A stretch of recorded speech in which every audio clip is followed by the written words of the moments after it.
إن الحمد لله نحمده ونستعينه ونستغفره ونعوذ بالله من شرور أنفسنا ومن سيئات أعمالنا من يهده الله فلا مضل له ومن يضلل فلا هادي له وأشهد أن لا إله إلا الله وحده لا شريك له وأشهد أن محمدا عبده ورسوله أما بعد فإن خير الحديث كتاب الله وخير الهدي هدي محمد صلى الله عليه وآله وسلم وشر الأمور محدثاتها وكل محدثة بدعة وكل بدعة ضلالة وكل ضلالة في النار. أعوذ بالله السميع العليم من الشيطان الرجيم من همزه ونفخه ونفثه. بسم الله الرحمن الرحيم. رب اشرح لي صدري ويسر لي أمري واحلل عقدة من لساني يفقهوا قولي. بسم الله الرحمن الرحيم. إن الله وملائكته يصلون على النبي يا أيها الذين آمنوا صلوا عليه وسلموا تسليما. اللهم صل على محمد وعلى آل محمد كما صليت على إبراهيم وعلى آل إبراهيم إنك حميد مجيد. اللهم بارك على محمد وعلى آل محمد كما باركت على إبراهيم وعلى آل إبراهيم إنك حميد مجيد. اللهم ربنا آتنا في الدنيا حسنة وفي الآخرة حسنة وقنا عذاب النار. لا إله إلا أنت سبحانك إني كنت من الظالمين. حسبنا الله ونعم الوكيل. يا حي يا قيوم برحمتك أستغيث ولا حول ولا قوة إلا بالله العلي العظيم. ربنا آتنا من لدنك رحمة وهيئ لنا من أمرنا رشدا. آمین. میرے بھائیو، الحمدللہ آج 20 اکتوبر 2019 کو سنڈے کے دن بمطابق 20 صفر المظفر 1441 ہجری ہم انشاءاللہ تعالی اپنا نیا سلسلہ قرآن حکیم کی قرآن کلاسز کا شروع کرنے جا رہے ہیں، اور اس کا انشاءاللہ آج پہلا لیکچر انٹروڈکشن سے ریلیٹڈ ہوگا قرآن حکیم کے تعارف پہ، اور اس سیریل کا نام ہم نے رکھا ہے قرآن آسان ترجمہ اور تفسیر، یعنی آسان با محاورہ ترجمہ اور تفسیر قرآن حکیم کی آیات سے اور صحیح الاسناد احادیث کی روشنی میں انشاءاللہ تعالی. اور کوشش یہی ہے کہ اس نئے سلسلے میں ٹو دی پوائنٹ ڈسکشن کی جائے، کیونکہ آپ کو پتہ ہے کہ پچھلا جو ہمارا قرآن حکیم کا ایک پورا دورہ ریکارڈ ہوا ہے وہ 9 سالوں میں ہوا ہے 344 لیکچرز کے اندر. اب اتنے ڈیٹیل لیکچر نہیں ہوں گے، البتہ کوشش یہ ہوگی کہ جتنی ضروری انفارمیشن ہے وہ ضرور ڈسکس کی جائے. آج کی ہماری اس سلسلے کی پہلی کلاس ہے، اور اس کلاس کے اندر ہم انشاءاللہ کوشش کریں گے کہ قرآن حکیم سے متعلق 40 بنیادی انفارمیشنز جو ہیں وہ ڈسکس کریں جو ایک مسلمان کے علم میں ہونی چاہیے، اور ان پوائنٹس کے کانٹیکسٹ میں جتنی ضروری گفتگو ہوگی وہ میں کروں گا، ورنہ تو یہ 40 پوائنٹس کے اوپر 40 گھنٹے بھی گفتگو ہو سکتی ہے، لیکن اس گفتگو کی ضرورت نہیں ہے. یہ مسلمانوں کے اجماعی عقیدے ہیں، کوئی اس میں دوسری رائے نہیں ہے، اور جتنی انفارمیشن ریکوائرڈ ہے وہ انشاءاللہ میں ڈسکس کروں گا. اللہ کا نام لے کے شروع کرتے ہیں میرے بھائیو. علمی پوائنٹ نمبر 1 وہ یہ ہے کہ ہم مسلمانوں کا یہ بنیادی عقیدہ ہے کہ یہ جو قرآن حکیم ہے یہ اللہ تبارک و تعالی کی کتاب بھی ہے اور اللہ کا کلام بھی ہے. باقی جتنے بھی اس سے پہلے صحائف نازل ہوئے یا کتابیں، ان کے بارے میں کلیم ہے کہ وہ اللہ کی کتابیں ہیں، لیکن یہ وہ کتاب ہے جو صرف کتاب یا سلیبس نہیں ہے بلکہ اللہ تعالیٰ کا کلام ہے. اور اس کا ثبوت قرآن حکیم میں سورہ التوبہ کی سٹارٹ میں ہی آتا ہے کہ جنگ کے دوران اگر کافر تم سے پناہ مانگے تو انہیں پناہ دے دو، اور کسی ایسی جگہ پہ ان کو قید کرو جہاں پر وہ اللہ کا کلام سنیں، حتی یسمع کلام اللہ، یہاں تک کہ وہ اللہ کا کلام سنیں. اور یہ بھی مزے کی بات میں آپ کو بتاؤں، بڑی حیران کن، قرآن حکیم کے علاوہ جتنی بھی الہامی کتابیں ہیں، اولڈ ٹیسٹمنٹ ہو، نیو ٹیسٹمنٹ یعنی تورات، انجیل اور باقی کتابیں ہیں، زبور بھی، ان کتابوں کو اگر آپ پڑھیں گے تو ان کتابوں میں ان کتابوں کا نام موجود نہیں ہوگا، ظاہر ٹیمپرڈ فارم میں. یہ ہم نے اسے بائبل کا نام دیا ہوا ہے نا، باہر جو لکھا ہوا ہے، پوری بائبل کے اندر بائبل کا ذکر نہیں ہے، لیکن قرآن حکیم میں سینکڑوں مقامات پر قرآن کا نام آیا ہے، بائی نیم اس کتاب کو مینشن کیا گیا. یاسین والقرآن الحکیم وَأُوحِيَ إِلَيَّ هَذَا الْقُرْآنُ لِأُنذِرَكُمْ بِهِ وَمَنْ بَلَغَ فَذَكِّرْ بِالْقُرْآنِ مَنْ يَخَافُ وَعِيدٍ. کئی آیات ہیں قرآن حکیم میں جن میں قرآن کا لفظ آیا، اور قرآن کا لفظی مطلب ہے بار بار پڑھی جانے والی کتاب. قرات ہم اردو میں بھی استعمال کرتے ہیں، عربی کا لفظ ہے. تو یہ پہلی بنیادی انفارمیشن ہے کہ یہ صرف کتاب نہیں ہے بلکہ اللہ کا کلام بھی ہے، اور چونکہ یہ اللہ کا کلام ہے لہذا اللہ کی صفت ہوئی، اور اللہ کی صفت ہے تو یہ پھر مخلوق نہیں ہے، غیر مخلوق ہے. البتہ جو ہمارے پاس اس وقت یہ بائنڈنگ کے اندر قرآن موجود ہے، اس قرآن کے یہ جو صفحے ہیں یہ تو ظاہر مخلوق ہے، کریشن ہے. اس کے اوپر جو سیاہی ہے پرنٹنگ کی وہ بھی کریشن ہے، اس کا گتا بھی یہ بھی کریٹڈ ہے. لیکن اس کے اندر جو کلام لکھا ہوا ہے اگرچہ وہ کاتب کی رائٹنگ ہے وہ بھی کریشن ہے، کریٹڈ ہے، مخلوق ہے. لیکن جو کلام لکھا گیا ہے جسے ہم پڑھتے ہیں یا سنتے ہیں وہ غیر مخلوق ہے، وہ اللہ کی صفت ہے. اور اسی لیے آپ دیکھیں کہ سورۃ الاعراف میں آتا ہے نا کہ حضرت موسیٰ علیہ السلام نے خواہش کا اظہار کیا تھا کہ اے اللہ میں تجھے دیکھنا چاہتا ہوں. تو اللہ نے کیا فرمایا تھا؟ تو مجھے نہیں دیکھ سکتا، تو پہاڑ کی طرف دیکھ. اگر یہ پہاڑ میری تجلی سے قائم رہا تو پھر تم بھی یہ یعنی ایزیوم کر سکتے ہو کہ مجھے بھی دیکھ سکو گے. پہاڑ پہ جب اللہ کی تجلی اللہ تعالیٰ نے ڈالی جو سورۃ الاعراف میں آتا ہے تو اس کی وجہ سے پہاڑ جو ہے وہ ریزہ ریزہ ہو گیا. اور سورۃ الاعراف میں آتا ہے کہ اس تجلی کے انڈائریکٹ مشاہدے کی وجہ سے موسیٰ علیہ السلام بھی بے ہوش ہو گئے. یہ علیحدہ بات ہے کہ آپ کے بزرگ کلیم کرتے ہیں کہ وہ اللہ کا دیدار کرتے ہیں، کیونکہ وہ تو کہانی ہے، یہ قرآن ہے، یہ ہے سچائی. تو یعنی اللہ تعالیٰ کی صفات کے اثرات کیا ہیں. اور سیم اسی طرح کی چیز قرآن حکیم کے بارے میں سورۃ الحشر میں آئی ہے. لو انزلنا ھذا القرآن علی جبل، اگر ہم یہ پہاڑ پر نازل کر دیتے تو پہاڑ بھی اس قرآن کے نزول کی وجہ سے پھٹ جاتا، ریزہ ریزہ ہو جاتا. کیوں؟ کیونکہ قرآن اللہ کی صفت ہے، اللہ کا کلام ہے، کلام متکلم کی صفت ہوتا ہے نا. تو اس کا ایفیکٹ یہی ہونا تھا جو اللہ تعالیٰ کی ذات کا ایفیکٹ ہے کہ قرآن اگر کسی پہاڑ پر نازل ہوتا تو وہ بھی اس قرآن کے روب کی وجہ سے ریزہ ریزہ ہو جاتا. سر یہ ہمارے محبوب صلی اللہ علیہ وآلہ وسلم کا مبارک سینہ ہے کہ جس پہ آلموسٹ 23 سال تک قرآن نازل ہوتا رہا ہے. اور اگر آپ بخاری مسلم کی احادیث اٹھا کے دیکھیں تو نبی علیہ السلام کے اوپر ایک کیفیت طاری ہو جایا کرتی تھی جب قرآن کا نزول ہوتا تھا. اور سخت سردیوں میں بھی بخاری مسلم کے الفاظ ہے کہ آپ صلی اللہ علیہ وآلہ وسلم کے مبارک چہرے پر یعنی پسینہ بہنا شروع ہو جاتا تھا، اتنا وحی کا بوجھ ہوتا تھا. اور اس حالت میں صحابہ کرام آپ کو دیکھ نہیں سکتے تھے، چہرہ مبارک سرخ ہو جاتا تھا. اور جس طرح یہ خراٹے لینے کی آواز ہے نا، اس طرح بخاری مسلم میں آتا ہے اس قسم کی آواز آپ کے منہ سے نکلنا شروع ہو جاتی تھی. اور پھر صحابہ کرام جو ہے وہ سارے سر جھکا لیتے تھے یوں، اور آپ علیہ السلام کے سر مبارک کے اوپر ایک بڑی چادر دے دی جاتی تھی حتیٰ کہ آپ اپنی وہ اس حالت میں واپس آئیں. یعنی آپ صلی اللہ علیہ وآلہ وسلم پر یہ حالت طاری ہوا کرتی تھی. اب یہ علمی پوائنٹ نمبر 1 ہوا ہے جی. ابھی میں اس پہ اور بھی بول سکتا ہوں، لیکن میں جو فی البدی جو کہ میں نے گفتگو کرنی ہوتی ہے رٹی رٹائی نہیں ہوتی. پوائنٹس میں نے صرف لکھے ہیں کہ مجھے یاد رہے کہ کوئی پوائنٹ اسکپ نہ ہو. ادروائز اگر میں ایک ایک پوائنٹ کے اوپر نوٹس بناؤں نا تو پھر یہ 40 لیکچرز میں صرف قرآن کا تعارف ہی ختم ہو، لیکن وہ پھر آپ انٹرسٹ لوز کر جائیں گے. بس اتنی بات کی جائے جو آپ کے انٹرسٹ کی چیز ہے، جس میں آپ کا پریویس نالج بھی انوالو ہو، کچھ نئی بات بھی آپ کی انفارمیشن میں آ جائے.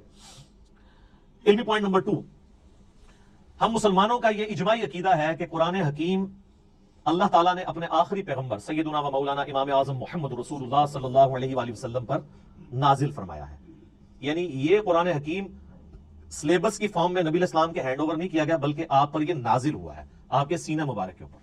اور اس قرآن کی اتھینٹسٹی آپ صلی اللہ علیہ وآلہ وسلم کی مبارک زبان ہے، اسی لیے آپ کے کریکٹر کو منوایا گیا ہے.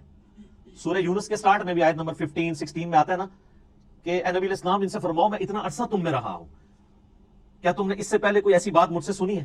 یعنی میں صادق اور امین ہوں، میں نے کبھی دعوی نبوت نہیں کیا اس سے پہلے، نہ کوئی یعنی میری کوئی ایسی خواہش تم نے کبھی آبزرو کی ہو. تو اچانک یعنی چند دنوں کے بعد میں یہ کلیم کر رہا ہوں کہ یہ اللہ کی طرف سے مجھ پر کتاب نازل ہوئی ہے، تو یہ اس بات کا ثبوت ہے میری پریویس زندگی. تو یہ آپ صلی اللہ علیہ وآلہ وسلم پر نازل ہوئی. اب یہ ٹاپک بھی گھنٹوں کا محتاج ہے اگر صرف اس ٹاپک کو ایڈریس کیا جائے کہ نبی علیہ السلام پر یہ قرآن نازل ہوا اس قرآن کی اتھینٹسٹی کے حوالے سے، لیکن میں اسے اسکپ کرتا ہوں. علمی پوائنٹ نمبر 3، ہم مسلمانوں کا یہ عقیدہ ہے کہ قرآن حکیم باللفظ محفوظ ہے. یہ کتاب بالمفہوم نہیں ہے کہ نبی علیہ السلام نے پڑھ کے سنائی تو صحابہ نے جو سمجھا اس کو سلیس عربی کے اندر اپنے یعنی ذہن کے مطابق لکھ دیا. نہیں، ایک ایک لفظ من و عن ویسا ہی ہے جیسا کہ اللہ تعالیٰ نے نازل فرمایا، کوئی انٹرپریٹیشن نہیں ہے اس کی، بالمفہوم نہیں ہے، باللفظ ہے. اور یہ عقیدہ صرف قرآن کے بارے میں. یہ بعض لوگ کہتے ہیں نہیں ہم حدیث کو بھی قرآن کا درجہ دیتے ہیں. حدیث کے بارے میں اجماعی عقیدہ ہے کہ حدیث بالمفہوم ہے. چند باتیں باللفظ بھی ہیں، جیسے ہم نماز کے اندر جو کچھ پڑھتے ہیں وہ بخاری مسلم میں نبی علیہ السلام کی احادیث ملتی ہیں، آپ نے ان کو تعلیم فرمایا. لیکن اوورآل آپ علیہ السلام کے حوالے سے چیزیں بیان کی جاتی ہیں بالمفہوم ہے. اور یہی وجہ ہے کہ آپ احادیث کی کتابیں کھولیں گے نا تو کئی احادیث کے اینڈ پہ وہ راوی کہتا ہے او کما قال علیہ السلام، یا جیسا پھر رسول اللہ نے فرمایا تھا.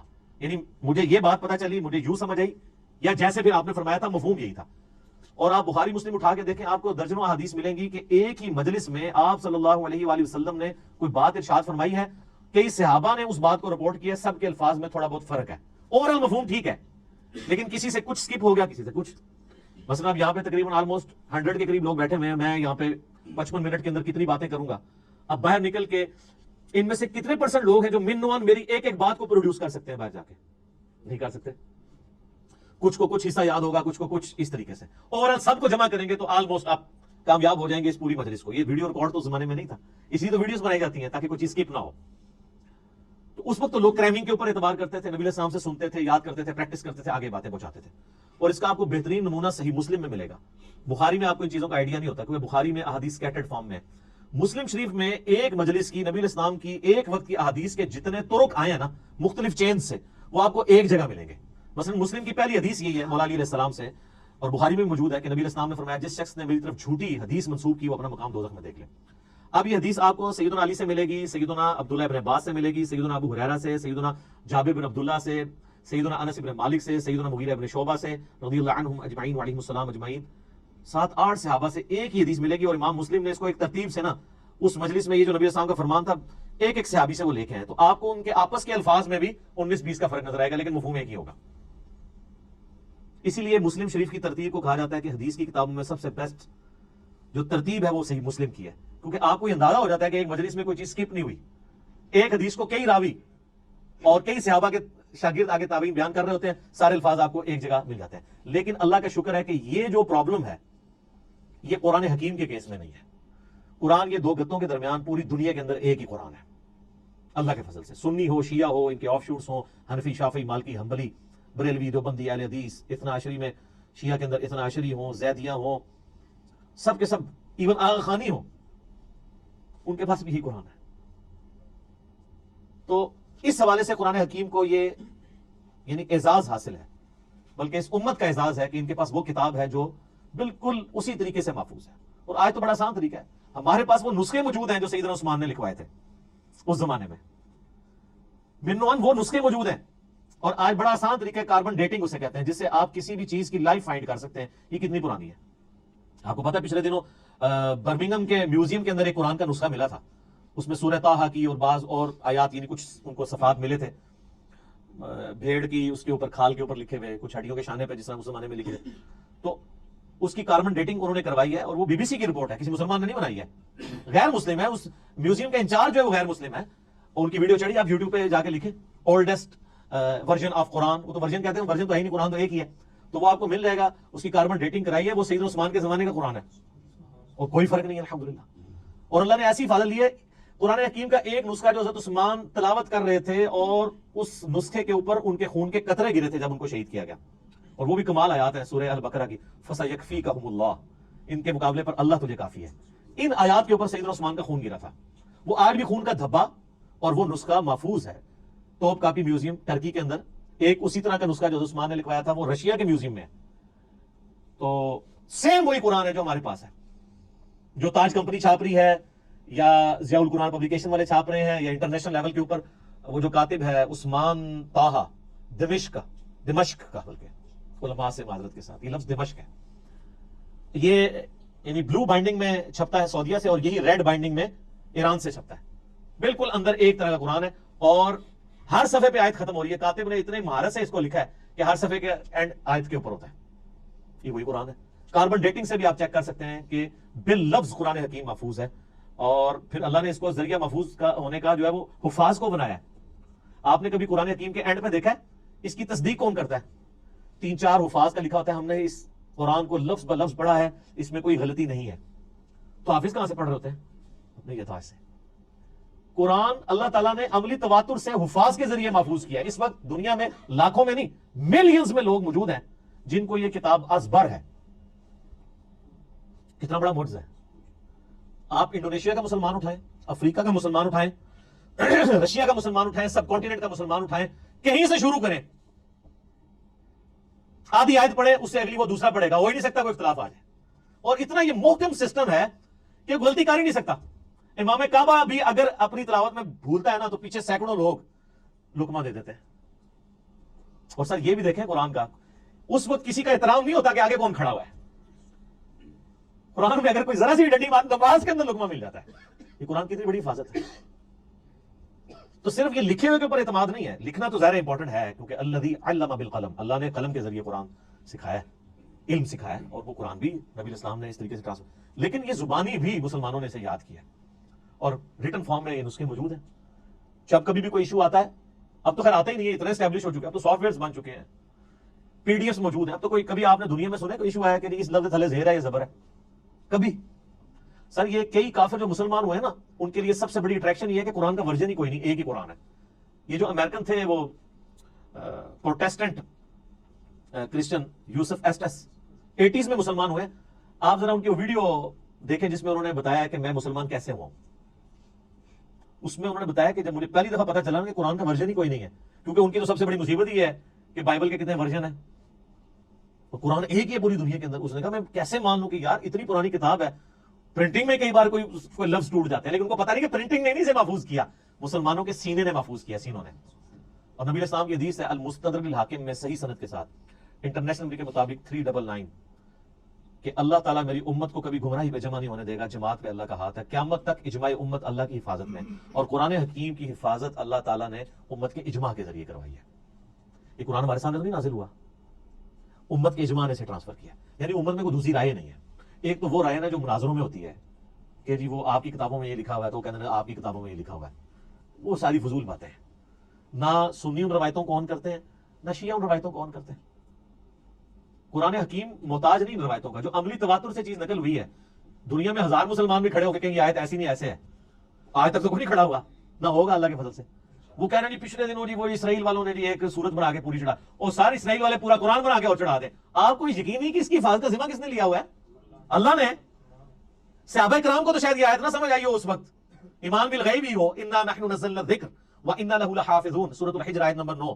بے شک اس قرآن کو، الذکر کو، اللہ کی یاد دلانے والی کتاب کو ہم نے نازل کیا، ہم اس کی حفاظت کرنے والے۔ ان کے لیے تو یہ تھیوری تھی نا، لیکن ہمارے لیے تو پریکٹیکل ہے، ہم تو 1500 سال تاریخ میں دیکھ سکتے ہیں کہ کوئی ٹیمپر نہیں ہوا، کتنا کتنا برے وقت مسلمانوں پہ آئے ہیں۔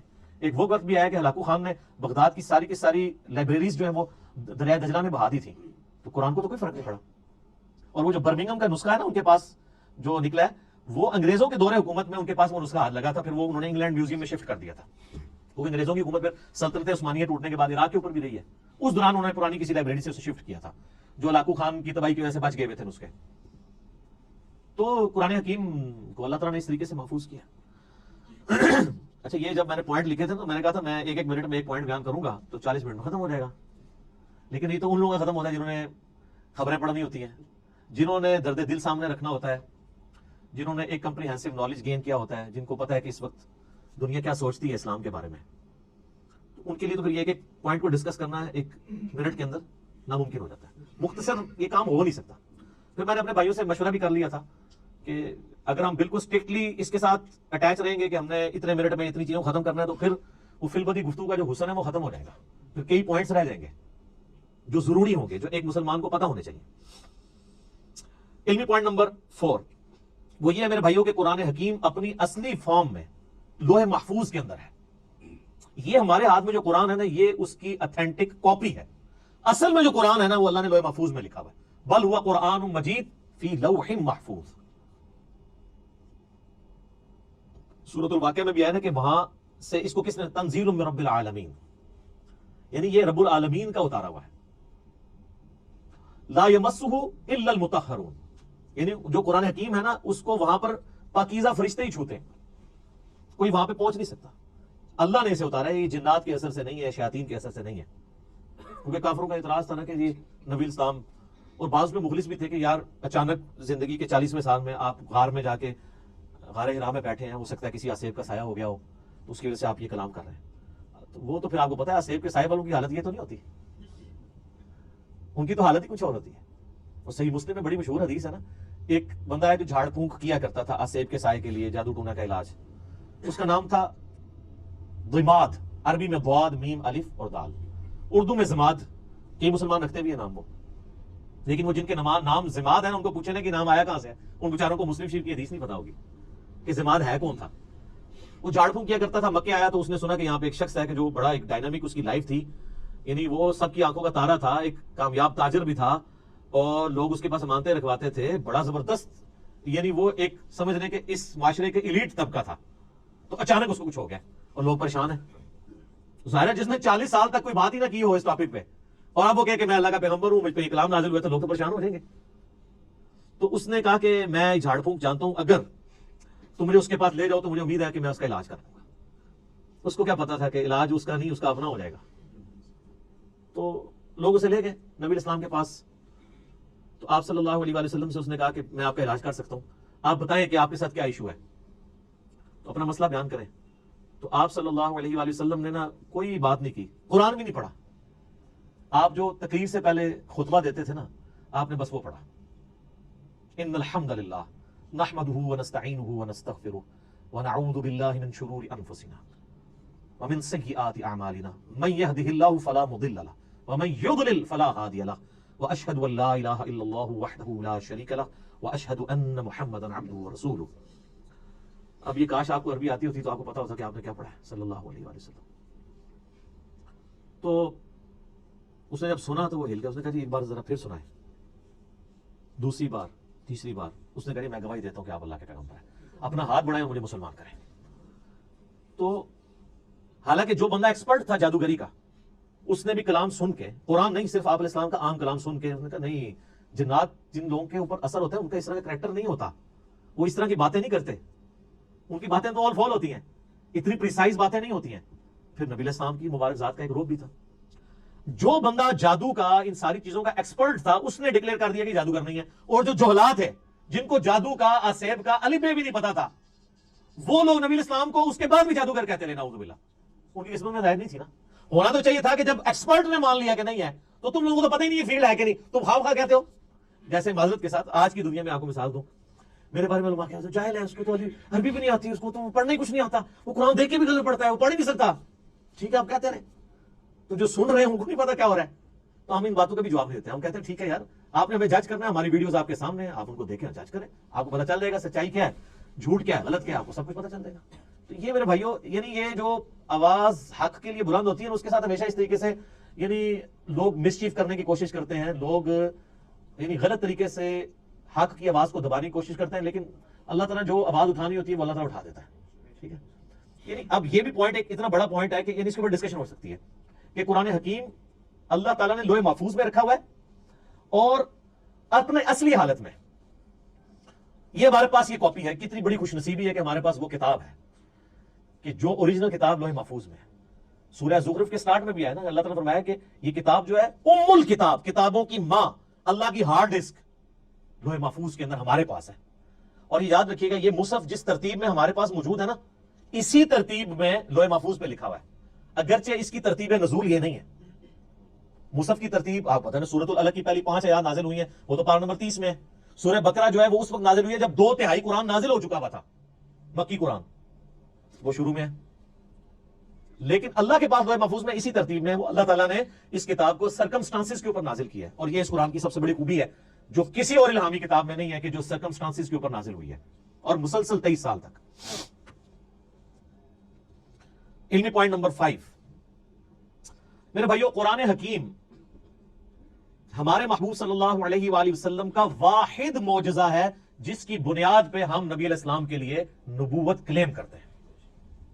ویسے تو آپ کے ٹینجیبل فارم میں فزیکل فینومینا آف نیچر کو توڑنے والے، قانون قدرت کو توڑنے والے کتنے حصی معجزات بخاری مسلم میں رپورٹ ہوئے ہیں. میں نے 4 لیکچرز ریکارڈ کرائے ہیں اس کے اوپر، مسئلہ 131 A B C D. لیکن دعوی نبوت جس معجزے کے اوپر ہے وہ یہ کتاب ہے. کیوں؟ آپ علیہ السلام کی نبوت قیامت تک کے لیے تھی. آپ کا معجزہ بھی ایسا ہونا چاہیے تھا جو قیامت تک کے لیے آپ دکھا سکے. آج حضرت عیسیٰ علیہ السلام کا معجزہ، مردوں کو زندہ کرنے والا کوئی عیسائی ہمیں دکھا سکتا ہے؟ ہم بھی مانتے ہیں عیسیٰ علیہ السلام کو، ہم بھی نہیں دکھا سکتے. کوئی ویڈیو، کوئی یہودی حضرت موسیٰ علیہ السلام کے عصا کو دوبارہ آج اژدہا بنا کے دکھا سکتا ہے؟ ہم بھی نہیں دکھا سکتے. وہ آپ جناب عصا اگر مل بھی جائے کہیں سے، آپ چاہے وہ امام کعبہ کے ہاتھ میں دے دیں، آپ ویٹیکن سٹی میں بیٹھے ہوئے کرسچن پوپ کے ہاتھ میں دے دیں، یا یروشلم میں بیٹھے ہوئے یہودی پریسٹ کے ہاتھ میں دے دیں، یا آپ کے جتنے رحمت اللہ علیہ ہیں اور غوث اور اقداب اور جن کے بارے میں آپ کا کلیم ہے ان کے ہاتھ میں دے دیں، ان کو کہ اس کو پھینک کے ذرا اژدہا بنا کے بتائیں. نہیں بنا سکتے. وہ حضرت موسیٰ کے ہاتھ تک ہی معجزہ تھا. لیکن یہ وہ کتاب ہے جو نبی علیہ السلام کے پاس معجزہ، صحابہ کے پاس معجزہ، تابعین، تبع تابعین، قیامت تک آنے والے آخری انسان کے لیے بھی معجزہ ہے. مسلمان نہیں، انسان کے لیے بھی. اور ہر زمانے کے ٹیسٹ پہ پورا اترتا ہے. اسپیسیفکلی تو یہ پورا اترا اس ٹیسٹ میں کہ عرب کے لوگ اپنے آپ کو اتنا بڑا فصیح اللسان سمجھتے تھے کہ وہ ادر دین جو نان عرب ہیں، عربیوں کے علاوہ جو لوگ ہیں، ان کو وہ کہتے تھے کہ اجمی ہیں، گونگے، یہ بول نہیں سکتے. اور یہ حقیقت ہے کہ عربی لوگوں کی فساد اتنی تھی کہ وہ عام گفتگو بھی شاعری کے انداز میں کر لیتے تھے فی الودی. لیکن جب قرآن نازل ہوا، ان بڑے بڑے شعراء نے بھی اپنے کلام پھاڑ دیے کہ یار یہ کلام کمال کلام ہے. موسیٰ علیہ السلام کے زمانے میں جادوگری عروج پہ تھی، اللہ تعالیٰ نے موسیٰ علیہ السلام کو ایسا معجزہ دیا، جادوگر بھی سجدے میں گر پڑے. کتنی دفعہ قرآن میں یہ واقعہ آیا، اور وہ بہت بڑا معجزہ تھا. لکڑی کا اژدہا بننا یہ بہت بڑی چیز ہے. پلانٹ کنگڈم اینیمل کنگڈم میں بدل رہا ہے، اور پھر اینیمل کنگڈم پھر پلانٹ کنگڈم میں. اس کو ذرا امیجن کریں. عیسیٰ علیہ السلام کے زمانے میں طب، ڈاکٹری بڑی عروج پہ تھی، ان کو بڑا فخر تھا. لیکن کوئی ڈاکٹر مادرزاد کوڑی اور اندھے کو آنکھیں دے سکتا ہے؟ قرآن حکیم میں سورہ مریم کے اندر، سورہ مائدہ کے اندر حضرت عیسیٰ علیہ السلام ہاتھ پھیرتے تھے، آنکھیں آ جاتی تھی. سارے ڈاکٹر فیل ہو گئے. انہوں نے کہا یہ ڈاکٹری سے آج بھی پاسبل ڈاکٹری سے. آنکھ کسی بندے کی آپ لگاتے ہیں دوسرے کو، اور آنکھ ہو ہی نہ، اس میں مٹی رکھ کے اور ایک پرندے کی مورت بنا کے مٹی کی پھونک مارتے تھے، اللہ کے اذن سے پرندہ بن جاتی تھی. اب کون سا ڈاکٹر یہ کام کر سکتا ہے؟ قرآن حکیم کے زمانے میں شاعری عروج پہ تھی، اللہ تعالیٰ نے کلام بھی ایسا دیا کہ شعراء فیل ہو گئے. لیکن یہ اس پہ ختم نہیں ہے. قیامت تک کے لیے جو جو وقت کا ٹیسٹ آئے گا اس پہ کتاب پوری اترے گی. آج سائنس کی دنیا ہے، قرآن حکیم سے کوئی ایک آیت بھی نہیں بتا سکتا جو اسٹیبلش سائنس، ہائپوتھیسس تھیوری نہیں، اسٹیبلش سائنس کے خلاف ہو. اس کے برخلاف ہم آپ کو کئی باتیں بتا سکتے ہیں جو قرآن حکیم ایسی کرتا ہے جو پرانی سائنس ان باتوں کی تصدیق نہیں کرتی تھی، لیکن آج کی سائنس ان باتوں کی تصدیق کرتی ہے. جس میں سب سے بڑی بات، ہم نے اپنے بچپن میں یہ چیزیں پڑھی ہوئی ہیں کہ جی زمین جو ہے وہ ساکن ہے اور سورج اس کے گرد چکر لگاتا ہے. شروع میں بچوں کو سمجھانے کے لیے پڑھا دیتے تھے نا، بعد میں پھر وہ چیزیں. لیکن یہ سٹارٹ بھی ہوئی تھی تھیوری سائنس میں. قرآن بہت پہلے سے کہہ رہے ہیں کلٌ فی فلک یسبحون، تمام اجرام فلکی جو ہے وہ تیر رہے ہیں آسمان میں. اور تیرنا بیک وقت تیرنے میں ایک چیز فلوٹ بھی کرتی ہے اور اپنے محور کے گرد بھی گھومتی ہے. جو بھی آپ کوئی بھی گول چیز اگر سمندر میں پھینک دے نا وہ فلوٹ کرنے کے دوران اپنے محور کے گرد گھومے گی بھی ان ویوز کی وجہ سے.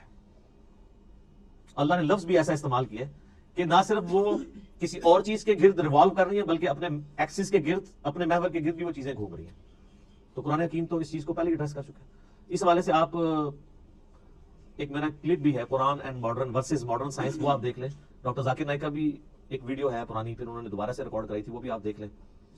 ڈاکٹر مورس بوکائل ایک فرینچ سرجن تھے جو مسلمان ہوئے، تو انہوں نے کتاب وہ لکھی Bible Quran and science. Urdu میں ترجمہ ہوا، لیکن وہ ترجمہ بھی اردو والا بھی اتنا مشکل ہے کہ عام بندوں کو سمجھ نہیں آتا. بہتر یہ کہ آپ اسے انگلش میں ہی پڑھیں. تو انہوں نے یہ ثابت کیا کہ اس ماڈرن دور میں جتنی بھی الہامی کتابیں ہیں وہ سائنس کے ٹیسٹ کو پاس نہیں کرتی سوائے اس کتاب کے. ان میں سائنٹیفک فالٹ موجود ہے. وہ فالٹ اس لیے نہیں ہے کہ ان کتابوں میں کوئی اللہ تعالیٰ کو کوئی غلطی لگی ہے، وہ اس لیے کہ وہ کتابیں ٹیمپرڈ فارم میں تعریف شدہ ہے. یہ کتاب محفوظ ہے. وہ بھی اگر محفوظ ہوتی تو اس میں کوئی اینٹی سائنس سٹیٹمنٹس نہ آتی. تو یہ ایک علیحدہ سے ٹاپک ہے، گھنٹوں بولا جا سکتا ہے، لیکن میں اسے اسکپ کرتا ہوں. علمی پوائنٹ نمبر 6، اور وہ ہے میرے بھائیوں قرآن حکیم کی پیش گوئی اگلی کتابوں میں بھی موجود ہے، اس سے پہلے جو گزر چکی. اگلی سے مراد ہوتا ہے جو آگے گزر چکی. ہم ویسے اگلی سے مراد کرتے ہیں جو آگے آنے والے ہیں، لیکن اردو تھوڑی سیکھیں. اگلے سے مراد ہوتا ہے جو پہلے لوگ گزر چکے ہیں. ہم پچھلے ہیں جو پیچھے پیچھے ان کے آ رہے ہیں، کیونکہ لوگ اپنی منزل کی طرف جا رہے ہیں نا. صحابہ کرام ہمارے اگلے ہیں، ہم ان کے پچھلے ہیں. تو جن کو اردو نہیں آتی وہ بیچارے الٹ سمجھ رہے ہوتے ہیں. تو اگلی کتابیں ہیں تورات، زبور، انجیل، اولڈ ٹیسٹمنٹ، نیو ٹیسٹمنٹ کی فارم میں جو اویلیبل ہیں، ان کتابوں میں اس کی پیش گوئیاں موجود ہیں الکتاب کی فارم میں کہ الکتاب اس طرح آخری پیغمبر کے اوپر نازل ہوگی. نبی علیہ السلام کی پریڈکشنز موجود ہیں. سورۃ الاعراف میں آتا ہے، اللہ تعالیٰ فرماتا ہے کہ ان کے اندر وہ پیغمبر آئے ہیں جن کی یہ پیش گوئیاں تورات اور انجیل کے اندر لکھی بھی پاتے ہیں. سورۃ الانعام کے اندر آیا کہ یہ پروفٹ وہ ہیں کہ یہ اپنے بیٹوں سے زیادہ ان کو پہچانتے ہیں کہ یہ وہی پیغمبر ہیں جن کی پریڈکشنز تورات اور انجیل کے اندر موجود ہے. اپنے بیٹے کے بارے میں تو شک نہیں ہوتا نا کسی کو کہ بچپن سے ظاہر اس کے سامنے پیدا ہوتا ہے، باپ جانتا ہوتا ہے. اس سے زیادہ نبی علیہ السلام کو یہ جانتے ہیں کہ وہی پیغمبر ہے، لیکن نہیں مانا انہوں نے. نہیں ماننا ہوگا تو آپ جتنے مرضی دلائل رکھیں. ایون آج ٹیمپرڈ فارم میں جو تورات اور انجیل موجود ہے نا، اس میں بھی آپ کو نبی علیہ السلام کی پروفیسیز مل جائیں گی. اس کے اوپر بھی کئی ایک ویڈیوز نیٹ کے اوپر رکھی ہوئی ہیں. Similarities between Christianity and Islam, similarities between Hinduism and Islam. Doctor Zakir Naik کی ویڈیوز ہیں، انہوں نے کتنی چیزیں پروف کی ہیں. موجود ہیں جس سے، اور یہ بیسیکلی انہوں نے زیادہ تر محنت تو کی تھی احمد دیدہ صاحب نے رحمہ اللہ تعالی، انہی سے کاپی کیا ہے انہوں نے خصوصاً کرسچینٹی کے پوائنٹ آف ویو سے. باقی جہاں تک ہندوازم اور باقی چیزوں کا تعلق ہے وہ ڈاکٹر ذاکر نائک کو کریڈٹ جاتا ہے کہ یہ انہوں نے ویلیو ایڈیشن کی ہے احمد دیدہ صاحب کے کام کے اندر، کوئی شک نہیں اس کے اندر. تو آپ پروفیسیز دیکھیں اس وقت جو آپ کو وہ انارکلی جو بازار بائبل سوسائٹی والوں کو آپ لیٹر لکھیں وہ فری آپ کے گھر بائبل بھجوا دیں گے، نیٹ کے اوپر PDF رکھا ہوا ہے. ویسے وہ منگوانے سے پہلے قرآن جو آپ کے گھر خلاف میں اس کو خود پڑھ لیں. لوگ وہ بائبل منگوا لیتے ہیں قرآن نہیں منگوا کے پڑھتے. قرآن بلکہ منگوانا بھی نہیں گھر پڑا ہوا ہے. میں اسی لیے قرآن کے غلافوں کے بڑا خلاف ہوں. یہ غلاف کے اندر جو قرآن ہے کو نہیں کھولتا، کیونکہ جب بندہ یہ تصور کرتا ہے اس کو یوں یوں کر کے کھولنا ہے یوں یوں بند کرنا ہے، وہ بند ہی پڑا رہتا ہے. کتابیں بھی آپ کسی کو گفٹ کریں اس کے اوپر سے ساری وہ پیکنگ اتار کے دیا کریں، کبھی شاید وہ کھول کے پڑھ لے. وہ آپ پڑھیں تو اس میں آپ کو ڈیوٹرانومی چیپٹر جو ہے تورات کے اندر اولڈ ٹیسٹمنٹ کے اندر ملے گا. اس کا باب نمبر 18 ہے، اس میں آیت نمبر 18 ہے کہ موسیٰ علیہ السلام کو اللہ تعالیٰ نے وحی کی کہ اے موسیٰ میں تیرے بھائیوں میں سے، بھائی کون؟ بنو اسماعیل، بنو اسرائیل کے بھائی بنو اسماعیل.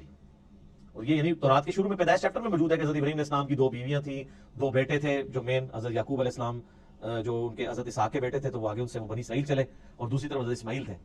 تو میں تیرے بھائیوں یعنی بنو اسماعیل میں سے، بلکہ آج بھی آپ اسرائیل والوں سے پوچھیں عرب لوگ وہ کہتے ہیں ہمارے کزنز ہیں، وہ مانتے ہیں اس بات کو، عربی ان کو کزن مانتے ہیں. اس لیے ہمیں شک پڑتا ہے اندر سے دونوں ملے ہوئے نہ ہوں جو کچھ مسلمانوں کے خلاف یہ لوگ کر رہے ہوتے ہیں. ہم اسرائیل کو تسلیم نہیں کیے بیٹھے ہوئے اسلام کی حمیت میں، اور جن لوگوں کی اصل دشمنی تھی وہ ان کے ساتھ پینگیں بڑھا رہے ہیں. تو وہ ڈیوٹرانومی چیپٹر میں 18 نمبر میں آیت نمبر 18 ہے، موسیٰ میں تیرے ان یعنی ماننے والوں کے بھائیوں میں یعنی ان کے کزنز کے اندر تیری مانند ایک رسول اٹھاؤں گا جو ان پہ میری آیات کو تلاوت کرے گا. اور اسی طریقے سے گاسپل آف جان جو ہے، جو اولڈ ٹیسٹمنٹ نیو ٹیسٹمنٹ کٹھے وہ انجیل مقدس چھپی ہوئی، اس میں جو نیو ٹیسٹمنٹ میں گاسپل آف جان ہے اس کے اندر چیپٹر نمبر 15 سے 18 تک آپ کو کئی آیات ملیں گی. حضرت عیسیٰ علیہ السلام نے ماننے والوں کو کہتے ہیں میرا دنیا سے جانا تمہارے لیے رحمت ہے، میں جب جاؤں گا تو میں اپنے رب سے ریکویسٹ کروں گا اس ہستی کو دنیا میں بھیجیں گی جو میرا نام دنیا میں روشن کریں گی. مجھے تم سے بہت کچھ کہنا ہے لیکن تم ابھی ان چیزوں کے متحمل نہیں ہو. وہ جب ہستی دنیا میں آئیں گی تو وہ تمہیں وہ ساری چیزیں تعلیم کریں گی اور اللہ تعالیٰ ان کے منہ میں اپنا کلام ڈالے گا. یہ جو پروفیسی ہے دنیا میں کسی پروفٹ کے بارے میں نہیں ہے. باقی سارے پیغمبروں کو سلیبس کی فارم میں کتاب تختیوں کی شکل میں موسیٰ علیہ السلام کو ملا. یہ جو اللہ تعالیٰ کلام ان کے منہ سے بلوائے گا ان کے سینے پہ نازل کر کے، یہ ہے ہی صرف نبی اسلام کے لیے. اچھا وہ اب اس کے اوپر بھی ٹیکنیکل بحث ہے، عیسائی کا اعتراض کرتے ہیں، وہ علادہ سے ٹاپک ہے، میں اس کو اسکپ کرتا ہوں. بہرحال وہ جو ڈیوٹرانومی جس اولڈ ٹیسٹمنٹ والا حوالہ اس کو کرسچنز اور جوز دونوں مانتے ہیں، نیو ٹیسٹمنٹ کو صرف کرسچنز مانتے ہیں. اس کے اندر یہ جو ہے نا کہ تیرے بھائیوں میں سے تیری مانند رسول اٹھاؤں گا، تو وہ کرسچنز کہتے ہیں یہ جو تیری مانند سے مراد ہے نا یہ حضرت عیسیٰ کی پیش گوئی ہے کہ حضرت موسیٰ کے بعد حضرت عیسیٰ بھی یہودیوں میں پیدا ہوں گے.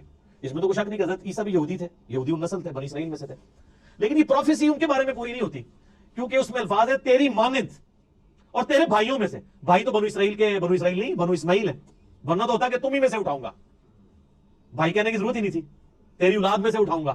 نہیں، بنو اسماعیل میں نبی اسلام کے علاوہ تو کوئی پروفٹ بھی نہیں ہے. اور تیری مانند میں دیکھیں کیا قیامت مضمر ہے کہ حضرت موسیٰ علیہ السلام کی مانند ہمارے ہی پیغمبر ہیں صلی اللہ علیہ وآلہ وسلم. حضرت موسیٰ علیہ السلام کی نیچرل ڈیتھ ہوئی ہے، حضرت عیسیٰ علیہ السلام کی نیچرل ڈیتھ نہیں ہوئی بلکہ اللہ نے ان کو اٹھا لیا. چلے کرسچنز کے نزدیک وہ شہید کر دیے گئے، نیچرل ڈیتھ نہیں ہوئی. تو حضرت موسیٰ علیہ السلام کی مانند ہمارے محبوب صلی اللہ علیہ وآلہ وسلم ہے، حضرت عیسیٰ نہیں ہے. اچھا حضرت موسیٰ صاحب امت پیغمبر تھے، 6 لاکھ کا لشکر لے کے نکلے اور حضرت عیسیٰ علیہ السلام کے بس صرف 12 بندے ایمان لے کے آئے تھے اور ان کی جان بھی اللہ نے بچائی ان کو زندہ اٹھا کے. ہمارے محبوب صلی اللہ علیہ وآلہ وسلم بھی صاحب امت تھے. آپ کی مبارک زندگی میں 1 لاکھ سے زیادہ لوگ آپ پہ ایمان لا چکے تھے اور آج تو ماشاءاللہ آپ دیکھ لیں بارے اس ریزیمبلنس میں بھی ہمارے محبوب صلی اللہ علیہ وآلہ وسلم حضرت موسیٰ سے زیادہ ریزیمبلنس رکھتے ہیں ایز کمپیئر ٹو حضرت عیسیٰ جو موسیٰ علیہ السلام سے رکھتے ہیں. حضرت موسیٰ علیہ السلام کی پیدائش نارمل طریقے پہ ماں باپ کے ذریعے ہوئی ہے اور ہمارے نبی علیہ السلام کی پیدائش بھی نارمل طریقے سے ماں باپ کے ذریعے ہوئی ہے. لیکن حضرت عیسیٰ علیہ السلام کی پیدائش نارمل نہیں ہے، مرزانہ طور پہ اللہ تعالیٰ نے ان کو پیدا کیا. اس ریزیمبلنس میں بھی ہمارے نبی علیہ السلام حضرت موسیٰ کی مثل ہے، حضرت عیسیٰ علیہ السلام ان کی مثل نہیں ہے. اس قسم کی کئی اس طریقے سے نئی شریعت، حضرت عیسیٰ علیہ السلام تو 10 کمانڈمنٹس کو اسٹیبلش کرنے آئے تھے، کوئی نئی شریعت نہیں لے کے آئے. موسیٰ علیہ السلام کی شریعت کو آگے لے کے چلیں، ہمارے نبی علیہ السلام نئی شریعت لے کے آئے جس طرح کہ موسیٰ علیہ السلام کی شریعت نہیں تھی. اس اعتبار سے بھی ہمارے محبوب صلی اللہ علیہ وآلہ وسلم اور حضرت موسیٰ علیہ السلام کے اندر ریزیمبلنس پائی جاتی ہے جو حضرت عیسیٰ اور موسیٰ میں نہیں پائی جاتی. لہٰذا یہ جو پروفیسی ہے ڈیوٹرانومی کی چیپٹر نمبر 18 ورس نمبر 18 کتاب الاستثناء چیپٹر، یہ من وان ہمارے محبوب صلی اللہ علیہ وآلہ وسلم کے بارے میں پوری ہوتی ہے اور کسی شخص کے بارے میں نہیں. اس میں بھی گھنٹوں بولا جا سکتا ہے لیکن سکپ کرتا ہوں میں سے. علمی پوائنٹ نمبر 7، قرآن حکیم کی زبان عربی ہے جو آج تک اسی طریقے سے زندہ ہے جو نبی اسلام کے مبارک زمانے میں تھی. سر آج سے 100 سال پہلے کی اگر آپ شیکسپیئر کی انگریزی پڑھیں نا تو آپ کو کئی الفاظ نہیں آئیں گے. شیکسپیئر کی انگریزی تو چھوڑ دیں, آپ فضائل مال آج سے 50-60 سال پہلے جو لکھی گئی ہے اس میں کئی اردو کے الفاظ ہیں جو آج مستعمل ہی نہیں ہے. ہر 50-60 سال کے بعد کتاب تبدیل ہو جاتی ہے اس حوالے سے, سمجھنے کے اعتبار سے کہ اس کی جو لینگویج ہے نا وہ چینج ہو جاتی ہے, ایوالو ہو رہی ہوتی ہے. لیکن عربی ایسی ایوالو ہوئی ہے کہ قرآن حکیم کی برکت سے اللہ نے اسے چینج نہیں ہونے دیا. آج بھی وہی عربی بولی جا رہی ہے حجاز کے اندر اور اس پورے ایریے کے اندر. عربی زبان کو فریز کر دیا ہے قرآن حکیم نے. اور قرآن حکیم میں سورہ یوسف کے سٹارٹ میں بھی آیا اِنَّا جَعَلْنَاهُ قُرْآنًا عَرَبِيًّا لَعَلَّكُمْ تَعْقِلُونَ. ہم نے قرآن عربی میں نازل کیا ہے تاکہ تم اس کو سمجھ سکو, تمہاری اپنی زبان میں نازل کیا. سورہ انبیاء میں آیا کہ تم غور نہیں کرتے, یہ وہ کتاب ہے جس میں تمہارا ذکر موجود ہے, اس کے ساتھ تم مانوس ہو, تمہاری اپنی لینگویج میں بات ہو رہی ہے. پھر اس طریقے سے قرآن حکیم میں ہے یہ فصیح اللسان عربی زبان کے اندر ہے. پھر اللہ تعالیٰ نے قرآن حکیم میں یہ بھی فرمایا کہ یہ کہتے ہیں اس نے کوئی اجمی غلام چھپا کے رکھا ہوا ہے جو اسے پڑھاتا ہے یہ کتاب. تو اللہ نے فرمایا کہ کیسا اجمی غلام ہے کہ جو کتاب ہے وہ فصیح عربی کے اندر ہے اور اجمی اس کو سکھا رہا ہے. یہ بات یعنی تمہارا یعنی چھڈو اور پھڑی بھی جائے, ایڈی لمبی چھڑ دو, اتنی لمبی گپ شپ فٹ نہیں بیٹھتی. تو یہ عربی فصیح زبان اور آج تک قرآن کی برکت سے اللہ تعالیٰ نے عربی کو محفوظ رکھا ہے. علمی پوائنٹ نمبر 8, قرآن حکیم کا جو ڈائلیکٹ ہے, لہجہ ہے, وہ عرب کے بادیہ نشین جو پینڈو لوگ, گاؤں کے رہنے والے, ریگستانوں کے رہنے والے, اعرابی جنہیں کہا جاتا ہے, بدو لوگ, ان کے ڈائلیکٹ میں یہ قرآن نازل ہوا ہے. یعنی جس طرح آپ آج بھی دیکھ لیں, ایک ہے شہری پنجابی عجیب پٹھی سیدھی, اور ایک ٹھیٹھ گاؤں کے لوگوں کی پنجابی ہے. اس کے ڈائلیکٹ میں اور شہری پنجابی کے ڈائلیکٹ میں کتنا فرق ہے. اور ایک ہے لکھنؤ کے لوگوں کی, یو پی کے لوگوں کی اردو, اور ایک ہے ہم پنجابیوں کی اردو. ڈائلیکٹ میں فرق ہے. ہم اردو زبان کو سیکھ تو ضرور سکتے ہیں, اس ڈائلیکٹ کو بھی سیکھ سکتے ہیں, لیکن پھر بھی کہیں نہ کہیں پکڑے جاتے ہیں کہ پنجابی ہے. میں نے تو اپنے آپ کافی اوورکم اس اعتبار سے کیا کہ الفاظ کی ادائیگی ٹھیک ہو, لیکن بعض اوقات اپنے لہجے سے پتہ چل جاتا ہے کہ یہ اردو بولنے والا پٹھان ہے, پنجابی ہے, بلوچی ہے, سندھی ہے. تو اس اعتبار سے جو ڈائلیکٹ ہے نا قرآن کا, وہ ہے عرب کے بادیہ نشین لوگوں کی عربک کا, اور وہ آج بھی آپ عرب میں چلے جائیں نا وہ اسی طریقے سے وہی عربی بولتے ہیں. ویسے آپ اپنے علاقوں میں بھی دیکھیں, آپ لاہور میں چلے جائیں تو اور طرح کی پنجابی ہے, فیصل آباد والوں کی اپنی پنجابی ہے, اور اگر آپ سیالکوٹ میں چلے جائیں, سیالکوٹ والے جب اردو بھی بول رہے ہوتے ہیں ہمیں پتہ چل جاتا ہے یہ سیالکوٹ کا بندہ ہے, کیونکہ وہ اس کو اپنے اسی سٹائل میں بول رہے ہوتے ہیں. اسی طریقے سے جو ہند کو یعنی سطح مرتفع پوٹھوہار کے رہنے والے, ہم بھی پوٹھوہاری ہیں جیلم کے لوگ, یہاں کی ہم تو خیر اتنے پوٹھوہاری نہیں, آپ ذرا پنڈی چلے جائیں نا, ان کی ذرا آپ پنجابی سنیں. ہم تو کہتے ہیں نا ادھر آؤ, وہ کہتے ہیں ادھر آؤ. اب لفظ وہی ہے لیکن ذرا ڈفرنٹ فارم میں, یہ ڈائلیکٹ کہلاتے ہیں. ایک ہی لفظ دوسری فارم میں جب بولا جاتا ہے لفظ وہی ہے. اب ادھر آؤ اور ادھر آؤ میں بڑا فرق ہے, لیکن لفظ ایک ہی ہے, ڈائلیکٹ کا فرق ہو گیا. ٹھیک ہے, ایک تو نا الفاظ ہی ڈفرنٹ ہے, جیسے ہم دے کہ نو یعنی وہ فلاں چیز لے کر آؤ, اب تو کہتے ہیں لے آؤ, وہ پنڈی کے لوگ کہتے ہیں کہ نو, وہ ذرا آپ سمجھ لیں ہند کو کے ساتھ مکس ہوئی بھی پنجابی ہے. لیکن عربی اللہ تعالیٰ نے ایسی محفوظ کی ہے کہ اللہ کے فضل سے, حالانکہ دوسرے عرب ملکوں میں عجیب و غریب عربی بھی بولی جا رہی ہے. عربی میں گاف کوئی نہیں ہے, لیکن آپ مصر والوں کی عربی سنیں وہ گاف بھی بولتے ہیں. تو وہ بلکہ وہ طارق جمیل صاحب نے یہ خود سنایا, وہ کہتے ہیں مصر کی ایک جماعت آئی ہوئی تھی, یہ اوریجنل انہوں نے واقعہ سنایا.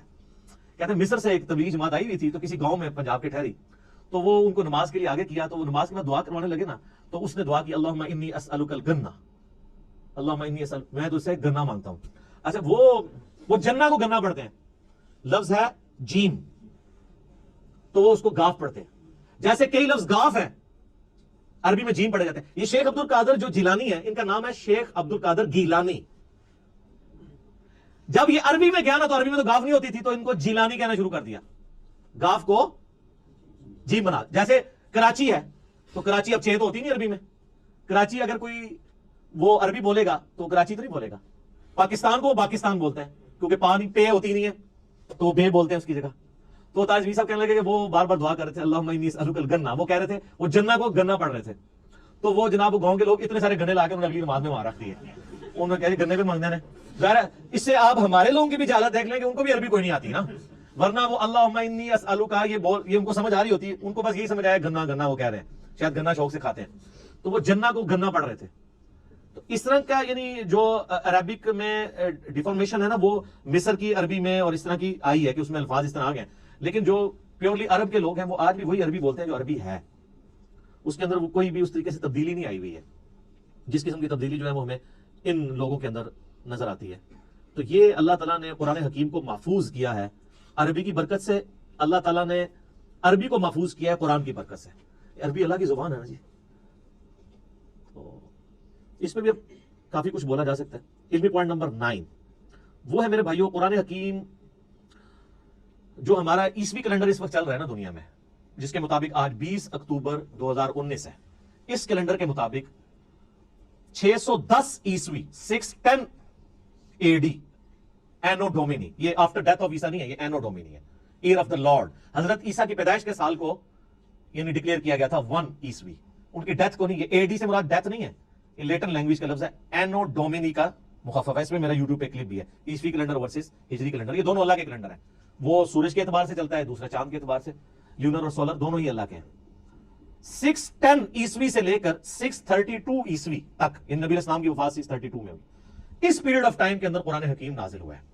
آلموسٹ یہ 22 سال بنتے ہیں عیسوی اعتبار سے، اور آلموسٹ 23 سال بنتے ہیں تقریباً ہجری اعتبار سے، کیونکہ لیونر ایئر آپ کو پتا نا ہر سال 10 کا فرق پڑ جاتا ہے. یہ تو تقریباً 365 دنوں کا سال ہوتا ہے، اور جو دوسرے والا سال ہے وہ 355 دنوں کا. تو 10 سال کا فرق پڑتا رہے 20 سال تک، تو 200 دن کا فرق پڑ گیا نا، آلموسٹ پونے سال کا فرق پڑ جاتا ہے، تو وہ فرق نظر آتا ہے. تو اس دوران یہ قرآن حکیم نازل ہوا ہے، آلموسٹ 22 سال عیسوی اعتبار سے اور آلموسٹ 23 سال جو ہے وہ ہجری اعتبار سے. اور علمی پوائنٹ نمبر 10 آج کا آخری، کیونکہ ٹائم بالکل قریب ہو چکا ہے، قرآن حکیم حجاز میں نازل ہوا ہے، نجد میں نازل نہیں ہوا. نبی علیہ السلام کا پورا جو ٹریولنگ کا حصہ ہے وہ سارا حجاز کا ہے. مکہ بھی حجاز میں ہے، مدینہ بھی حجاز میں، ایون آپ تبوک تک چلے گئے عرب کے اینڈ پہ، آپ یعنی وہ تہامہ کی جو پہاڑیاں ہیں ان کی اس سائڈ پہ حجاز اور وہ دوسری سائڈ نجد کہلاتی ہے نا، تو حجاز کے اندر قرآن نازل ہوا ہے، قرآن نجد میں نازل نہیں ہوا. یعنی وہ ٹائم اینڈ سپیس کی بات کر رہا ہوں. ٹائم اس کا 610 عیسوی سے 632 عیسوی ہے، اور سپیس اس کے نازل ہونے کی کون سی ہے؟ حجاز. پورے کا پورا قرآن جو ہے وہ حجاز کے اندر نازل ہوا ہے اور کسی ملک کے اندر نازل نہیں ہوا. یعنی عرب کی سرزمین میں نازل ہوا، اور عرب کی سرزمین میں بھی نازل ہوا ہے. نبی صلی اللہ علیہ وآلہ وسلم کچھ عرصہ مکہ رہے، 2/3 قرآن وہاں پہ نازل ہوا، پھر مدینہ شریف میں، پھر برزخی قرآن بھی ہے مکے سے مدینہ ہجرت کے دوران، پھر مدینے سے تبوک جاتے ہیں وہاں پہ بھی ہے. اور یہ آگے انشاءاللہ اگلے جو علمی پوائنٹس آئیں گے ان میں ڈسکس کروں گا کہ کسی صورت کا مکی مدنی ہونے کا یہ مطلب نہیں کہ 100% ہی وہ مکی اور مدنی ہے. بعض اوقات کئی آیات ہیں جو مکی ہیں اور مدنی صورتوں میں ہیں، کچھ مدنی آیات ہیں جو مکی صورتوں میں. اوورآل زیادہ پیریڈ جس صورت کا ہوتا ہے اس اعتبار سے اسے مکی مدنی کہتے ہیں، اور بعض پوری بھی مکی اور مدنی ہے.